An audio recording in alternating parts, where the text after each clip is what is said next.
The wildfires in Los Angeles have claimed at least 16 lives, as two major blazes continue to devastate the city. Despite some progress made by firefighters in containing smaller fires and nearly containing another, the largest fires are still out of control, threatening more lives and properties. LA County officials have stated that strong winds, expected to persist until Wednesday, are exacerbating the situation, keeping the fire threat at a very high level. The fires are being described as the most destructive in Los Angeles history. Officials are warning that the death toll could rise as cadaver dogs and search crews comb through the rubble of burned neighborhoods. Many homes have been razed, leaving communities in ruins. Emergency services are urging residents in affected areas to remain vigilant and heed evacuation orders as conditions remain hazardous.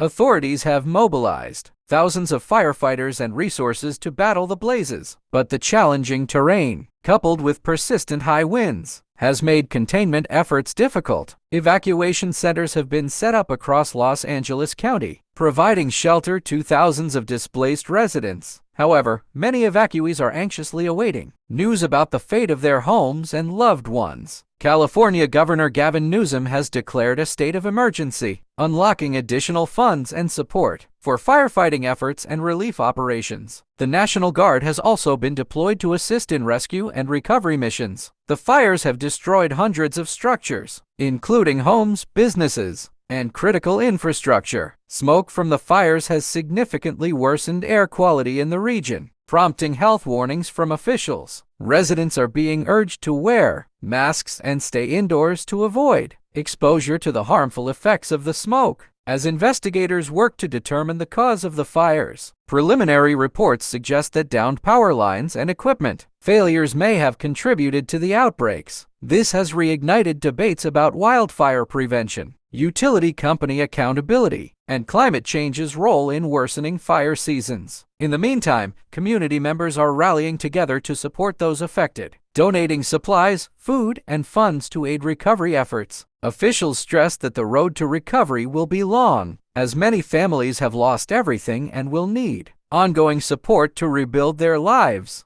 As the fires continue to rage, officials are focusing on both short-term and long-term recovery efforts. Emergency response teams are working around the clock to contain the flames, but the fire season is expected to stretch longer due to unusually dry conditions and the continued risk posed by wind. Firefighters are especially concerned about the risk of flare-ups in areas that were previously thought to be under control. In addition to the physical damage, the wildfires have taken a heavy psychological toll on residents and first responders. Many survivors are dealing with the trauma of losing their homes and loved ones, while firefighters are coping with the stress of working in extremely hazardous conditions for extended periods. Mental health services have been made available to both the displaced residents and emergency personnel to provide counseling and support. Local authorities are also addressing the logistical challenges of rebuilding homes and infrastructure, as much of the region's basic services have been disrupted by the fires. Power outages, water shortages, and road closures remain a significant concern for those still in evacuation zones. As rebuilding efforts begin, there are calls for increased investment in fire-resistant infrastructure and improved emergency preparedness. Experts argue that the scale of the devastation highlights the need for better planning in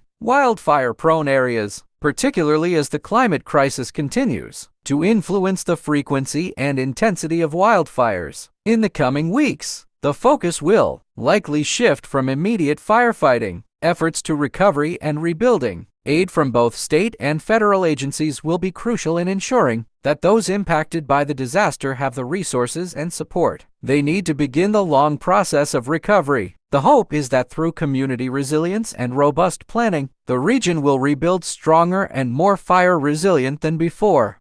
As Los Angeles begins the challenging process of recovery, the state's wildfire response is being evaluated for areas of improvement. Experts and officials are assessing the effectiveness of current firefighting strategies, as well as the need for more aggressive fire prevention measures. There are discussions about expanding the use of controlled burns, clearing brush in vulnerable areas, and increasing the deployment of firefighting aircraft. California's wildfire policy may also face significant changes, particularly in terms of addressing climate change. The wildfires have highlighted the urgency of reducing carbon emissions, transitioning to renewable energy sources, and implementing sustainable land management practices. Governor Newsom and other lawmakers have indicated that fire prevention will be a top priority in the coming legislative sessions, with potential funding increases for mitigation efforts. Furthermore, attention is being given to the emotional and mental recovery of those affected by the fires. Long-term support for survivors will go beyond immediate shelter and material aid, as many individuals and families will need help navigating the trauma caused by the fires, as well as assistance in returning to stable lives. Community organizations and mental health professionals are already gearing up to provide ongoing services to those displaced by the disaster. The rebuilding phase will be marked by a desire to make the region more resilient to future fires. This includes stronger building codes, better emergency communication systems, and improved infrastructure to withstand extreme conditions. Insurance companies are also expected to play a key role in helping residents recover, though many are facing challenges due to the overwhelming number of claims and rising premiums in fire-prone areas. As the dust settles, Los Angeles and California as a whole will likely look to the lessons learned from this devastating wildfire season to guide future disaster response and mitigation efforts. Though the fires have caused immeasurable loss, the community's resilience, along with statewide and national collaboration, will be key to rebuilding and preparing for future challenges.